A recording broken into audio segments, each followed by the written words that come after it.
नमस्कार, मेरा नाम ज्ञानेश्वर है और आपने देखना शुरू किया है लाइव सिटीज। मेरे साथ रोज की तरह दिल्ली से जुड़ रहे हैं देश के जाने माने सीनियर जर्नलिस्ट अजीत द्विवेदी जी।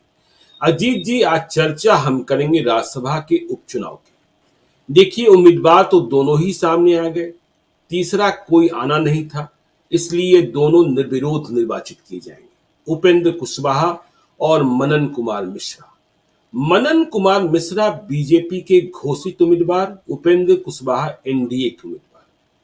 खेला उपेंद्र कुशवाहा के साथ हो गया और मनन कुमार मिश्रा का नाम जिस तरीके से सामने आया, सभी के सभी चौंक गए।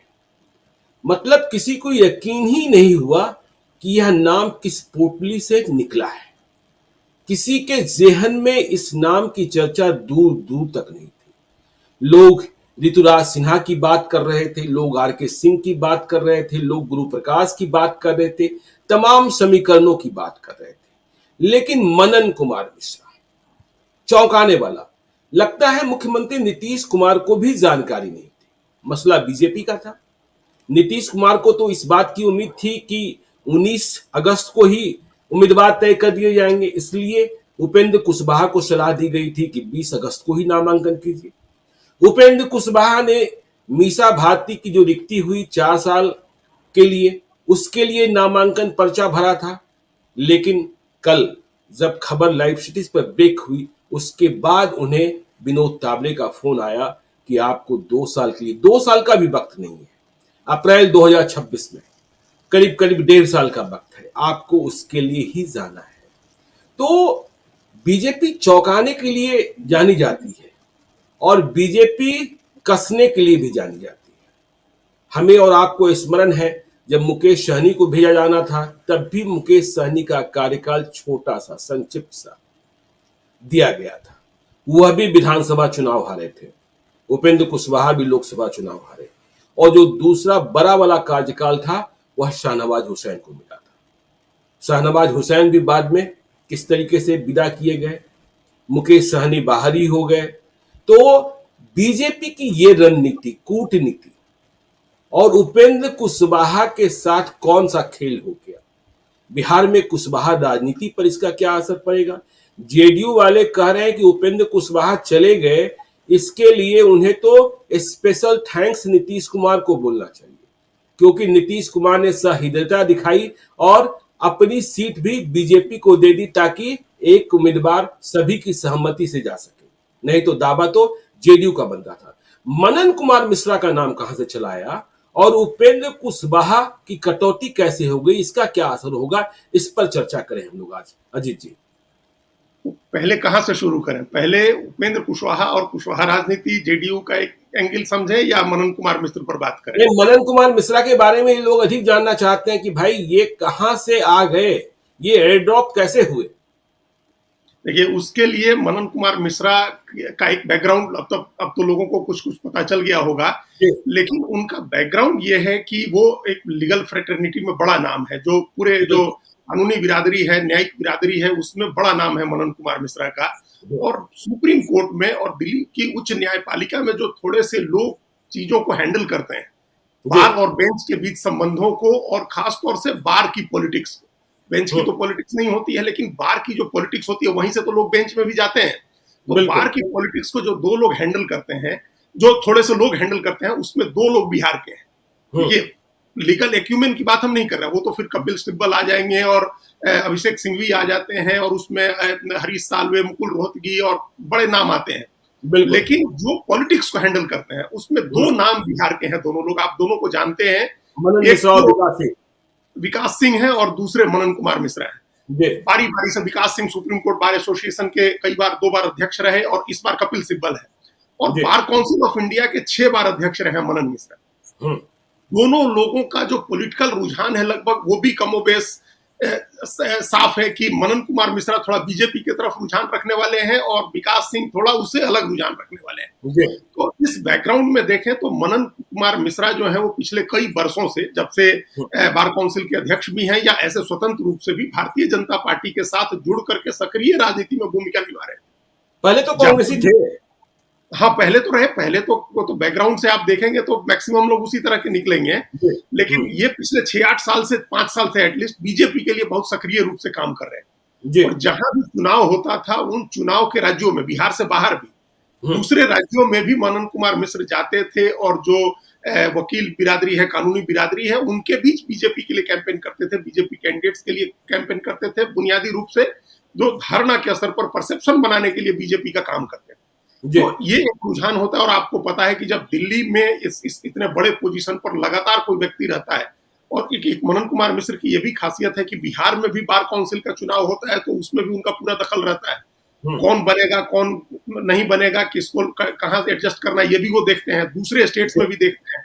तो एक उनका महत्व इस नाते बहुत बड़ा था। और आप जानते हैं कि आजकल सारी सरकारें, सारी पार्टियां किसी न किसी कानूनी पचड़े में फंसी रहती हैं, सबको वकीलों की जरूरत होती है। अभी सबने देखा कि किस तरह से अभिषेक मनु सिंघवी को भेजा गया है तेलंगाना ले जाकर के। मतलब जितने भी राजनीतिक ड्रामे हो सकते हैं वो सब अभिषेक सिंघवी के मामले में हुए। किसी दिन हम लोग वो कहानी भी डिस्कस करेंगे कि उनको कैसे बंगाल से लेकर के, हिमाचल प्रदेश से लेकर के, दिल्ली तक से लेकर के तेलंगाना पहुंचाया गया। तो ये सबकी जरूरत होती है।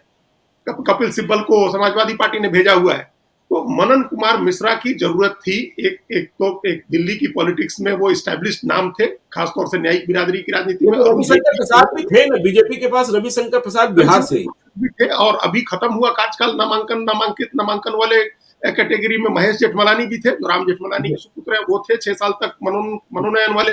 लेकिन जो अरुण जेटली की तरह कोई आदमी पॉलिटिकल मैनूवरिंग करने वाला हो, जो जिसकी मतलब हर तरह के लोगों के बीच में जिसकी पहुंच हो, और जो जम्मू कश्मीर से लेकर के और बिहार बार काउंसिल तक की पॉलिटिक्स को समझता हो, उसमें इंटरफेयर करता हो, तो ये रविशंकर प्रसाद का ये यूएसपी नहीं था। उनकी एक अपनी योग्यता थी और कुछ खासियत थी। जैसे वो रामलला के वकील रहे हैं, अपने आप में एक बड़ी खासियत है। तो मनन कुमार मिश्र की जो उपयोगिता है वो बहुत बड़ी थी, ज्यादा बड़ी थी। वो हर स्टेट के पॉलिटिक्स में दखल रखते थे, बार की पॉलिटिक्स में।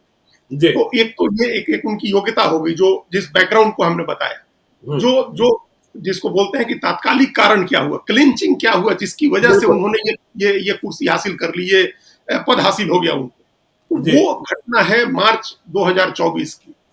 यानी सर जी, मार्च 2024 में जहां तक हमको ध्यान आ रहा है, 24 मार्च की तारीख थी। 600 वकीलों ने एक चिट्ठी लिखी भारत के चीफ जस्टिस।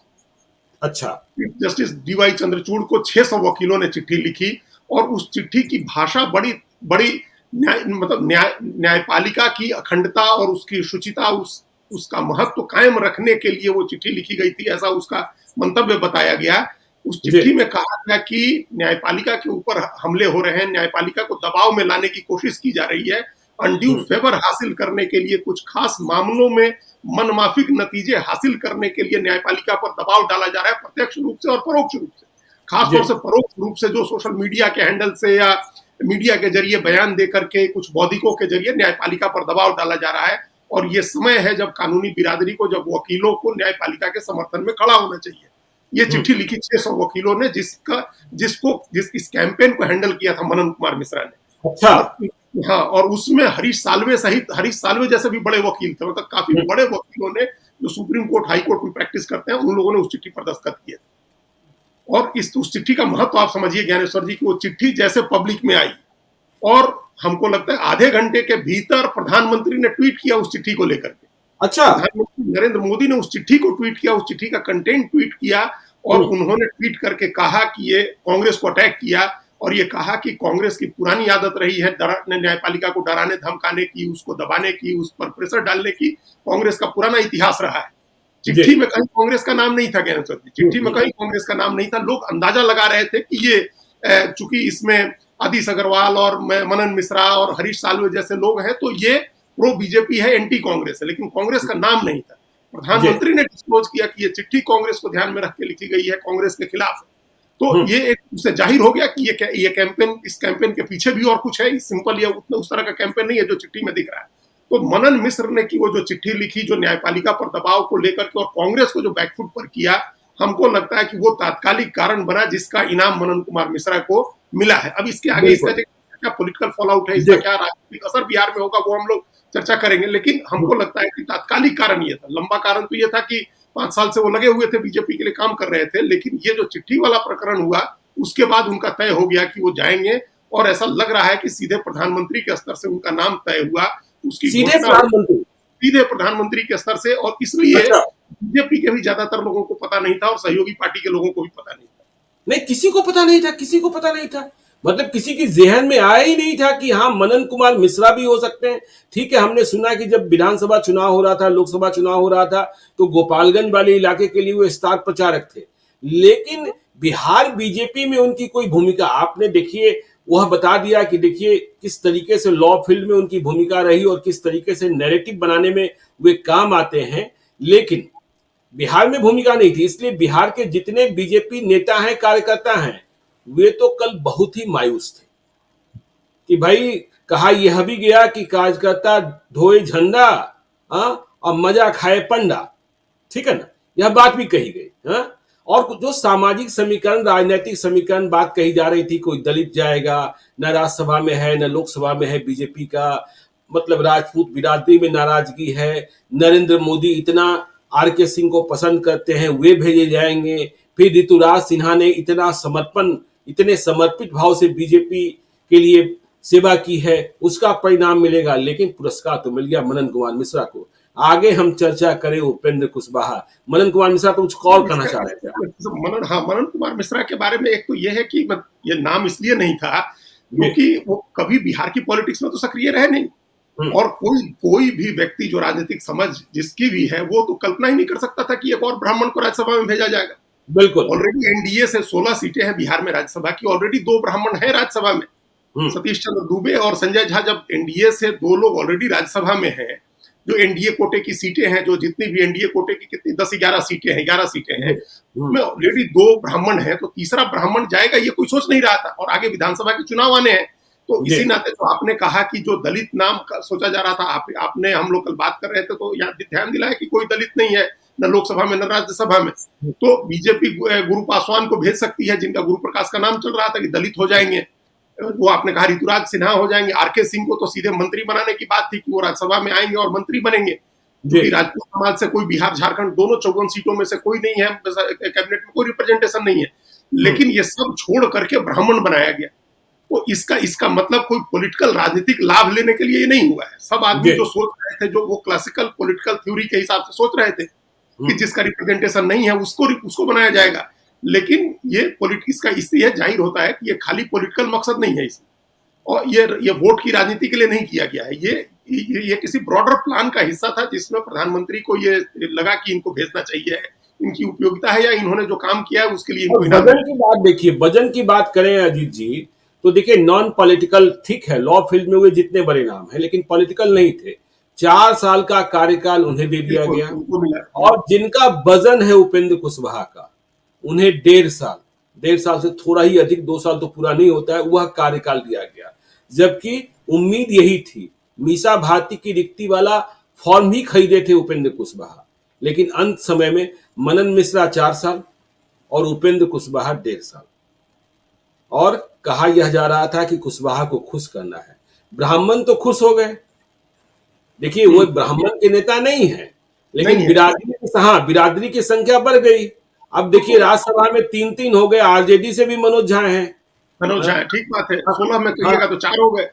हाँ, 16 में कहिएगा तो 4 हो गए। तो ये बीजेपी की एक बात ये भी समझ में नहीं आती, अगर उसी पॉलिटिक्स के हिसाब से भी देखें तो पहले आप नाराज करते हैं, आपने अश्विनी चौबे की टिकट काट दी, और उससे इतनी बड़ी नाराजगी हुई कि आपके लिए मुश्किल हो गई, पूरे शाहबाद के इलाके में उसकी मुश्किल हुई। आप बक्सर तो हारे ही, उस पूरे इलाके में इसका असर हुआ अश्विनी चौबे की टिकट काटने का। हालांकि आप वहां ब्राह्मण नहीं लड़ाए, मिथिलेश तिवारी को लड़ाए, लेकिन आप उस नाराजगी की भरपाई नहीं कर सके। काफी लोग आनंद मिश्रा के साथ भी गए अपनी नाराजगी जाहिर करने के लिए। तो पहले आप इस तरह के काम करते हैं, पहले ही कोई ऐसा उपाय किए रहते आप जिससे ऐसी नाराजगी नहीं होती, और फिर आप उसके बाद ले आते हैं तो ऐसा चेहरा ले आ देते हैं कि सब आदमी हैरान रह जाता है।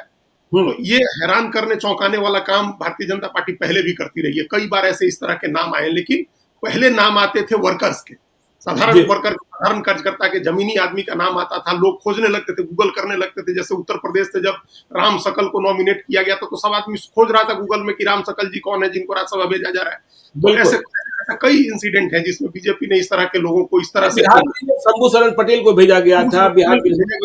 हाँ, लोग खोजने लगे कौन है भाई। शंभू शरण पटेल को पता चला कि पहले जेडीयू में ही थे, तो ये उन इस तरह का कई काम बीजेपी ने किया हुआ है, जो करती रहती है, चौंकाती रहती है, तो कई बार राजनीतिक नफा नुकसान से अलग होकर के भी करती है। तो इसको ये मानना चाहिए कि इसके पीछे कोई राजनीतिक फायदा नफा नुकसान नहीं है। ये प्रधानमंत्री का अपना उनके प्रति निजी लगाव है, निजी सद्भाव है, जिसकी वजह से उन्होंने मनन कुमार मिश्रा को भेज दिया। अब वो हो सकता है कि बाहर में अब ज्यादा एक्टिव होकर के रहे। बाहर में देखिए बीजेपी थोड़ी कमजोर रहती है दिल्ली में, हमेशा जो नॉन बीजेपी के लोग हैं, खासतौर से ये दो नाम जो हैं सिब्बल और सिंघवी के, इतना हैवीवेट है, इतना भारी है कि कोई उनके सामने आ ही नहीं पाता है।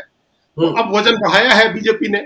पहले महेश जेठमलानी का वजन बढ़ाया था, लेकिन फिर वो भी अरुण जेटली की जगह नहीं ले सके। अब देखिए मनन कुमार मिश्रा अरुण जेटली की जगह की भरपाई कर पाते हैं कि नहीं।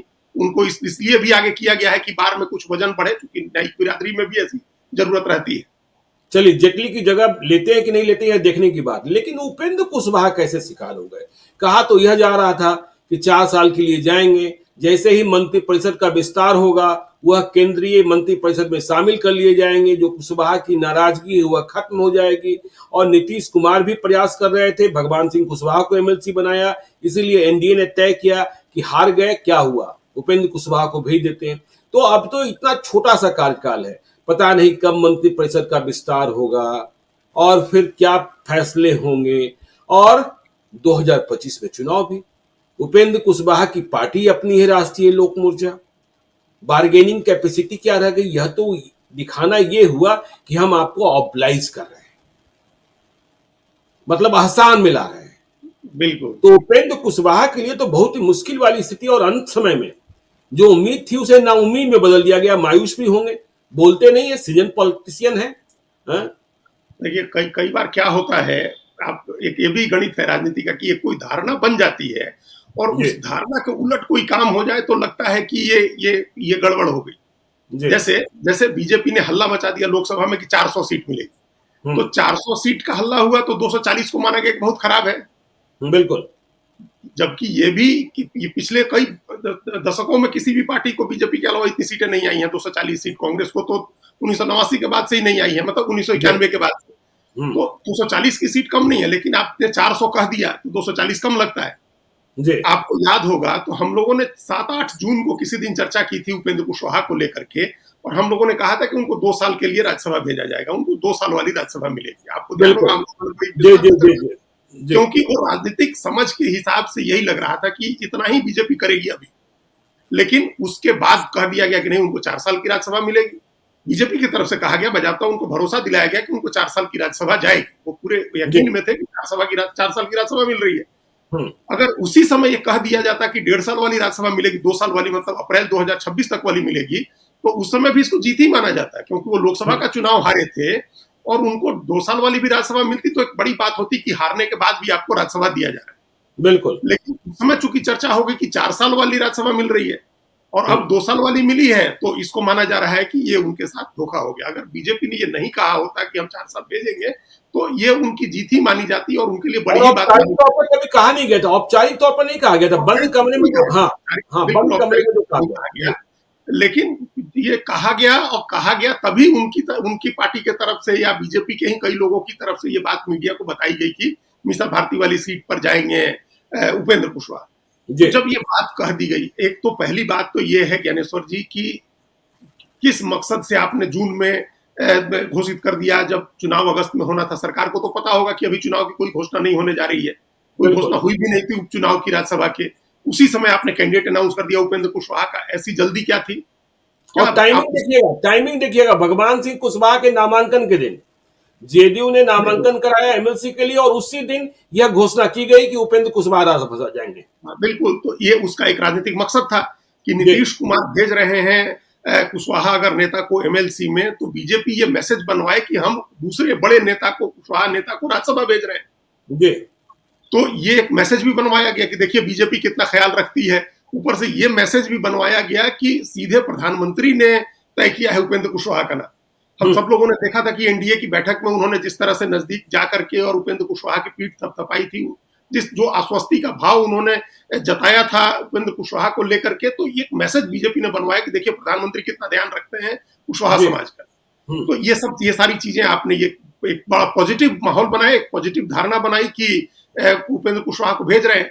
और अब आपने उसने सब किए धरे पर पानी फेर दिया। हम ये कह रहे हैं किए धरे पर पानी फेरना, क्योंकि एक परसेप्शन जो आप बन रहा था पॉजिटिव, अब वो न्यूट्रलाइज हो गया। अब इसका कोई मतलब नहीं रह गया कि आप उपेंद्र कुशवाहा को राज्यसभा भेज रहे हैं, जी इसका कोई मतलब नहीं। बल्कि ये मैसेज भी बन सकता है ग्राउंड लेवल पर, जितनी एक्टिव, जितनी पॉलिटिकली इसको क्या कहें कि मैन्यूवरिंग, जो मैन्यूवरिंग तो नहीं कहेंगे लेकिन राजनीतिक रूप से जितनी सजग जागरूक जाती है कुशवाहा, और जिस तरह से जितना टैक्टिकल वोटिंग करने वाली कास्ट है, उसमें अंदर खाने की मैसेज भी जा सकता है कि आपने अपमानित किया। आपने बिना गैर गैर राजनीतिक अनुभव वाले व्यक्ति को आप लेकर के आए, मनन मिश्रा को उनको 4 साल की दी, और उपेंद्र कुशवाहा जैसे हेवीवेट नेता को, हेवीवेट इस नाते क्योंकि संगठन के तमाम बड़े पद वो प्रदेश की राजनीति में हासिल कर चुके हैं। वो प्रदेश अध्यक्ष रहे हैं, विधायक दल के विपक्ष के नेता रहे हैं, वो कैबिनेट मिनिस्टर रहे हैं, और उन गिने चुने लोगों में है जो विधानमंडल और संसद के चारों सदनों के सदस्य रहे हैं। तो इतने हेवीवेट लीडर को आप 2 साल का दे रहे हैं और एक नए व्यक्ति को 4 साल का दे रहे हैं, तो ये भी मैसेज जा सकता है। तो आपने जो किया, जो हासिल करना चाहा, हो सकता है कि आपको उसका नुकसान हो जाए। तो इस तरह की पॉलिटिक्स बीजेपी ने कैसे की, किसके कहने पर की, उसके पीछे उसका क्या मकसद है, ये समझना जरूरी है ज्ञानेश्वर जी। जो हम लोग पहले बात हो रही थी, जो कहा जा रहा था कि नीतीश कुमार और सम्राट चौधरी दोनों की सहमति है कि भाई इसे रोकना है, हाँ, लेकिन फिर ये खेला हो गया। हाँ, और आपने अभी बताया ना कि नीतीश कुमार की पार्टी चाह रही है कि नीतीश कुमार को स्पेशल थैंक्स दिया जाए। अब कितने लोगों का ऑब्लिगेशन लेंगे उपेंद्र कुशवाहा 1.5 साल की राज्यसभा के लिए? बिल्कुल, तो राज्यसभा 1.5 साल की मिली, 1.25 साल की, उसमें प्रधानमंत्री का ऑब्लिगेशन है, बीजेपी का है, नीतीश कुमार का है।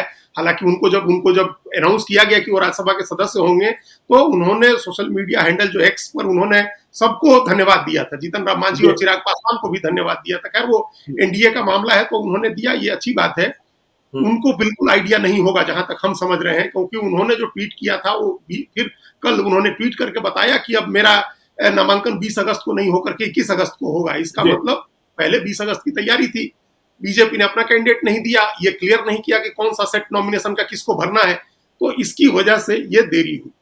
अब आप एक बात और कही जा रही है अजीत जी, कुशवाहा पॉलिटिक्स को लेकर, कि कुशवाहा जाति जो है वह बहुत परिवर्तनकारी है। किस समय किसके साथ चली जाती है यह बात समझ में नहीं आती, और उन्हें सिर्फ अपनी जाति के उम्मीदवार से मतलब है, गठबंधन से नहीं है। लोकसभा चुनाव में यह पैटर्न देखा गया। लालू यादव ने बहुत आसान तरीके से उनके वोट बैंक में सेंधमारी कर ली। उपेंद्र कुशवाहा को अभी राज्यसभा के लिए नामांकन का पर्चा ही भरना था। एक छोटा सा घटनाक्रम आपको बताते हैं कि 18 अगस्त को पटना के मौर्या होटल में करीब 500 कुशवाहा बिरादरी के लोग जुटे, सभी सामाजिक और राजनीतिक। बुलाया किसने था?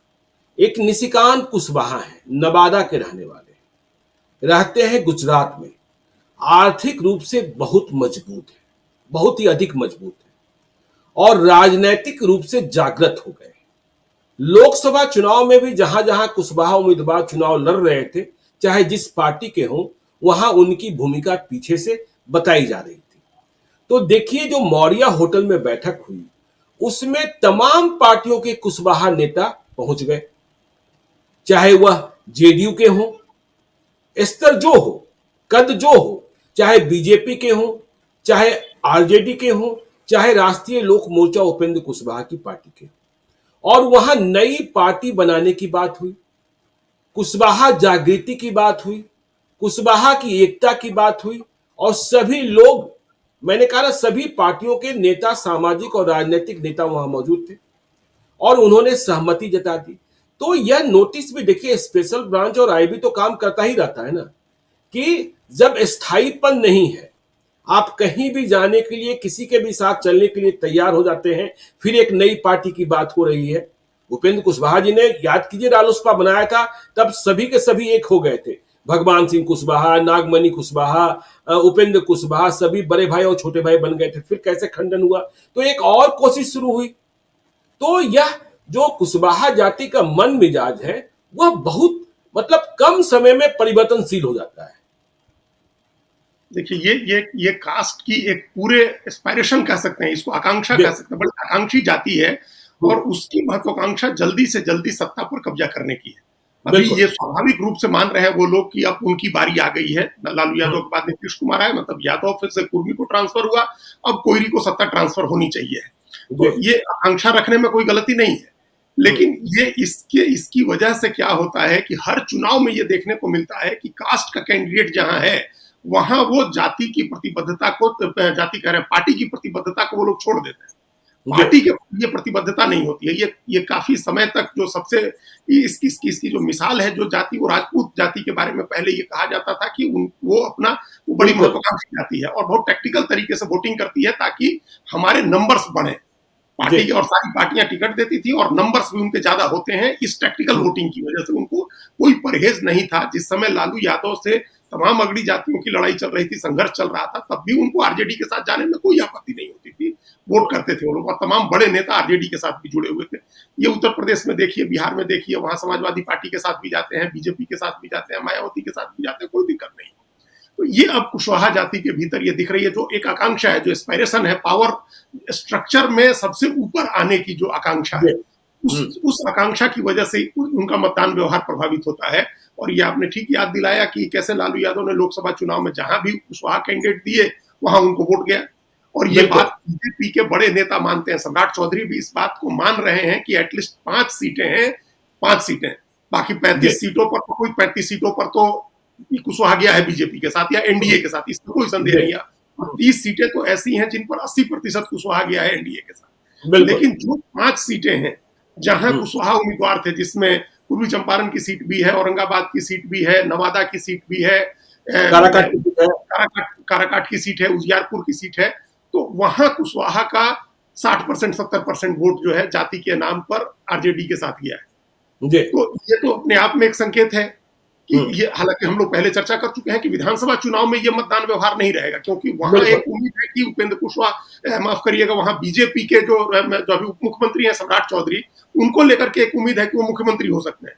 तो इसलिए वहां ये मतदान व्यवहार नहीं दिखेगा। और जो दूसरा, बार बार आप कहते हैं कि आरजेडी में तो कोई वैकेंसी है नहीं सीएम पद के लिए, वहां क्यों जाएंगे? लेकिन ये आकांक्षा उनकी जो है, वो उनकी संभावना को नुकसान भी पहुंचा रही है कई जगह। हमको लग रहा है कि उसी राजनीति का शिकार हो गए उपेंद्र कुशवाहा। कहीं ना कहीं एक संदेह ये लेकर के हो गया कि विधानसभा चुनाव तक, जिसकी वजह से बीजेपी ने ये तय किया कि विधानसभा चुनाव तक आजमाते हैं कि विधानसभा चुनाव में क्या होता है, कितने सफल होते हैं उपेंद्र कुशवाहा। उनके साथ जो एनडीए में रहते हुए उनके साथ जो तालमेल होना है बीजेपी जेडीयू का, सीटों की संख्या को लेकर के, सीट बंटवारे को लेकर के, वो तालमेल किस तरह से रूप लेता है, वो साथ में रहते हैं कि नहीं रहते हैं, तालमेल बनता है तो वोट का ट्रांसफर किस अनुपात में होता है, ये सब देखा जाए 25 के चुनाव में। उसके बाद 26 के चुनाव में, 26 के अप्रैल तक इसका कार्यकाल है इस सीट का, और फरवरी मार्च में चुनाव हो जाते हैं। तो 26 के फरवरी मार्च में जब चुनाव होगा तो फिर इनको कंटिन्यू कर दिया जाएगा, अगर अलायंस में बने रहते हैं उनकी पार्टी। वो ठीक है दीदी, लेकिन इसके पहले जो बार्गेनिंग कैपेसिटी की हम लोग बात कर रहे थे, जैसे ही इनका कार्यकाल छोटा किया गया और इन्होंने स्वीकार भी कर लिया, कोई दूसरा ऑप्शन भी नहीं था, तो इनकी बार्गेनिंग कैपेसिटी तो कम हो जाएगी ना। बिल्कुल, वो तो कम होगी। ये हो गया कि आपको भरोसा नहीं है, आप आजमाना चाहते हैं, तो आजमाने में तो बहुत नुकसान होता है। आजमाने में तो आप दोनों तरफ संदेह पैदा हो गया। अब उपेंद्र कुशवाहा के मन में भी संदेह पैदा हो गया। जो इनको राज्यसभा 4 साल की राज्यसभा देने की जब बात हुई थी, तो उस समय कहा जा रहा था कि विधानसभा में भी नंबर ऑफ सीट्स एक नंबर बताए जा रहे थे कि इतनी सीटें मिलेंगी। इस बार बीजेपी उनको महत्व देगी और उनको प्रधानमंत्री पसंद करते हैं, उनको इतनी सीटें मिलेंगी। अब उतनी सीटें मिलने की गारंटी कौन करेगा? फर्ज करिए आप उम्मीद कर रहे थे कि आपको 30 सीट मिल जाएगी, तो अब उतनी सीट मिलने की कैसे गारंटी होगी?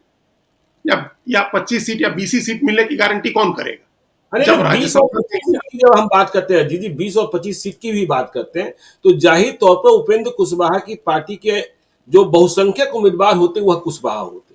लेकिन अब नीतीश कुमार को भी लवकुश की राजनीति करनी है, वे भी कुशवाहा देंगे।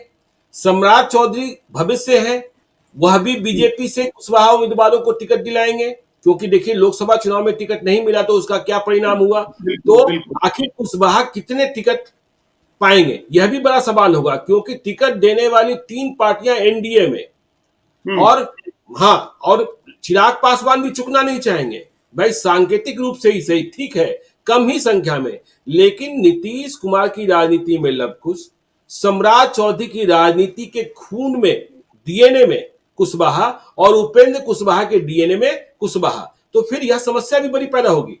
बिल्कुल, तो यही इसी वजह से ऐसा लग रहा है कि इसी वजह से इनका राज्यसभा का कार्यकाल एक छोटा करके और आजमाने का जांचने के लिए एक जो थर्मामीटर लगाया है बीजेपी ने कि एक तो उपेंद्र कुशवाहा को आजमाने का मकसद ये है कि जिस तरह से वो अपने बड़े नेता है, लेकिन काराकाट में वोट बट गया, वो वोट एकजुट नहीं रख सके। काराकाट में वोट जो है वो जो राजाराम कुशवाहा के साथ भी गया, काफी अच्छी खासी मात्रा में वोट उनको भी मिला, उपेंद्र कुशवाहा को भी मिला। तो चुनाव की राजनीति, जब विधानसभा की राजनीति शुरू होगी तो वो कितने प्रभावी होते हैं। बिल्कुल, नंबर ऑफ सीट्स तो अब सीट बंटवारे में आएगा ही, कितने प्रभावी होते हैं, कितना वो एकजुट रख पाते हैं। देखिए, बीजेपी की पॉलिटिक्स के लिए बहुत जरूरी है कि वो वोट एकजुट रहे, लॉकस का समीकरण नहीं टूटे, क्योंकि वही जवाब है जो आरजेडी का, मुस्लिम यादव में जो यादव का वोट आधार है, उसका जवाब लॉकस ही है। तो उस लॉकस में जिसमें कोयरी, कुर्मी, धानुक तीनों जातियां आती हैं और जो लगभग 10% के करीब हो जाएगी, 8-9%, तो वो जवाब है, वो न बिखरे, इसके लिए बीजेपी सारे जतन कर रही है। तो उसमें कितना सफल होते हैं उपेंद्र कुशवाहा, ये एक तरह से एक उनकी भी परीक्षा है, अपनी पॉपुलैरिटी की भी, अपनी सांगठनिक क्षमता की भी उनकी भी परीक्षा है। उनको वो उन्होंने स्वीकार इसलिए किया क्योंकि आपको पता है कि हर आदमी आजकल पावर के साथ जुड़ता है। उसके नेता के पास अगर पावर है, कोई पद है, तो ज्यादा लोग जुड़ते हैं। तो ये तो बहुत स्ट्रेटेजिकली उन्होंने ठीक किया, क्योंकि उनको राष्ट्रीय लोक मोर्चा को मजबूत करना है। अगर वो जेडीयू का पार्ट होते तो कोई बात नहीं थी, लेकिन राष्ट्रीय लोक मोर्चा को मजबूत करना है। और अब उन्होंने एक संकल्प किया हुआ है कि अब वो पार्टी रखेंगे, पार्टी का मर्जर नहीं करेंगे, अब स्थायी रूप से पार्टी बना करके अपनी राजनीति करेंगे। तो उस राजनीति को स्टैब्लिश करने के लिए जरूरी था कि वो सांसद रहे। सांसद रहने का फायदा ये होता है, जब कोई भी नेता यहाँ सांसद, देखिए दिल्ली में आए रहते हैं बिहार के लोग, जो लोग दिल्ली में ही रहते हैं, घर पे डेरा डाले हुए हैं, आपके दफ्तर में बैठे हुए हैं, तो आप 10 लोगों को ऑब्लाइज करते हैं, 10 लोगों का काम कराते हैं, 10 लोगों के लिए फोन करते हैं, आपके फोन की सुनवाई होती है। तो एक तो संगठन मजबूत करने के लिए, अपने लोगों को जोड़े रखने के लिए जरूरी था, जिसके लिए उन्होंने स्वीकार कर लिया। और उपेंद्र जी पब्लिक से कनेक्ट भी रहते हैं, उपेंद्र जी पब्लिक से कनेक्ट भी रहता है, ठीक बात है। 10 जगह से आप जुड़े रहते हैं, सार्वजनिक कार्यक्रमों में आपको बुलाया जाता है, आप जाते हैं तो आपको एक प्रोटोकॉल मिलता है सांसद का। तो ये सारी जो पूरा तामझाम होता है, जो पैराफर्नेलिया होता है उस पद के साथ जुड़ा होता है, वो सब मिलता है, वो एक मिल जाएगा। और दूसरा, जो अपने को अप्रूव करने का समय है उनको, कि वो अपनी संगठन की क्षमता जो उनमें है, संगठन की क्षमता देख करके नीतीश कुमार बार बार उनको संगठन का जिम्मा देते रहे, और अपनी पॉपुलैरिटी, इन दोनों को प्रूव करना है। अगर वो प्रूव करते हैं, अगर वो फिर अपनी लॉयल्टी, एक तो लॉयल्टी की भी परीक्षा होती है ना। बिल्कुल, किसी ने कहा, उनके करीबी व्यक्ति ने, कि देखिए कुशवाहा उपेंद्र जी को 4 साल का नहीं मिला, तो मजाक की बात हो रही थी। हमने कहा कि अरे उनको तो 6 साल का भी मिलता है तो 3 साल में छोड़ देते हैं, और विधान परिषद भी 6 साल का मिलता है तो 2 साल में छोड़ देते हैं। भाई, उन्हीं की छोड़ी हुई सीट पर राजवर्धन आजाद है, और उन्हीं की राज्यसभा छोड़ी हुई सीट पर 3 साल केसी त्यागी रहे, तो वो तो जो मिलता है पूरा तो वो भी छोड़ देते हैं। उनको तो इस तरह का कोई लालच नहीं है अपने मन में, और अपनी जो राजनीतिक लाइन होती है वो लेते हैं। तो वो अब वो एक लाइन उन्होंने ली हुई है कि अपनी पार्टी रखेंगे, एनडीए के साथ रहेंगे। तो ये लॉयल्टी वाली बात भी कहीं ना कहीं है, कि वो भी देखना चाहती है, बीजेपी भी और जेडीयू दोनों भी, कि साथ रहते हैं या नहीं रहते हैं। तो साथ रखना, उनकी पॉपुलैरिटी उन कंसोलिडेट कर पाते हैं कुशवाहा को या नहीं कर पाते हैं, और संगठन में किस तरह से अपना संगठित कितना कर पाते हैं, ये सब चीजें देखने के लिए ये किया गया है। एक मैसेज भी दिया गया कि आपको बना रहे हैं, और ट्रायल पर भी डाल दिया गया कि आपका ट्रायल भी ले रहे हैं, कि 25 के चुनाव तक आप ट्रायल में पास होते हैं कि नहीं। चलिए, ट्रायल पर डाल दिया गया है। और देखिए, मनन कुमार मिश्रा सीधे तौर पर प्रधानमंत्री मोदी की पसंद है। तो बिहार की राजनीति में बहुत कुछ नया देखने को मिल रहा है। इन पर हमारी चर्चा जारी रहेगी। चलते चलते, यदि अब तक आपने हमारे यूट्यूब चैनल लाइव सिटी को सब्सक्राइब नहीं किया है तो जरूर कर लीजिएगा। और यदि इस वीडियो को आप फेसबुक पेज के माध्यम से देखें तो पेज को लाइक कीजिएगा, ट्विटर पर भी हमें फॉलो कीजिए। धन्यवाद।